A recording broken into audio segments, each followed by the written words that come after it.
দেখুন, আমরা রাস্তাঘাটে বা বাজারে অনেকের কাছে আমরা অনেক কথা শুনে থাকি বন্ধু বান্ধবের মুখে যে কোক বা পেপসি এমন একটা জিনিস যা হচ্ছে স্বাস্থ্যের পক্ষে ক্ষতিকারক। যে কতটা উপকারী তাও আমার জানা নেই, কিন্তু আমরা কোনো কোম্পানি অ্যাড দিচ্ছে না বা তার খারাপও চাইছে না। আমরা যেটা ভিডিওতে দেখলাম যে একটা রাস্ট পড়া জিনিসকে কিভাবে পরিষ্কার করে দেয়, এটা সত্যতা যাচাই করার জন্য আমরা যদি বাজার থেকে একটা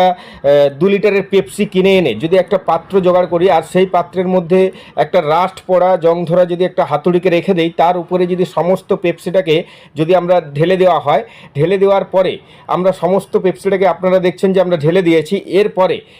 একটা ফয়েল পেপার দিয়ে আমরা পুরো পাত্রটাকে ভালো করে জড়িয়ে দেবো, যাতে বাইরে থেকে কোনো রকমভাবে বাতাস বা কোনো রকমভাবে কিছু না ঢুকতে পারে। আমরা এরপরে 24 ঘন্টা বাদে আমরা আবার আসবো, এসে আমরা দেখলাম 1 2 3 গোনার সাথে সাথে কিন্তু আমরা ফয়েল পেপারটাকে কাটলাম, কাটার পরে হাতুড়িটার কোনো পরিবর্তন হয়েছে কিনা আমরা দেখলাম। তো আপনারাই দেখতে পাচ্ছেন এর কোনো পরিবর্তন হয়নি।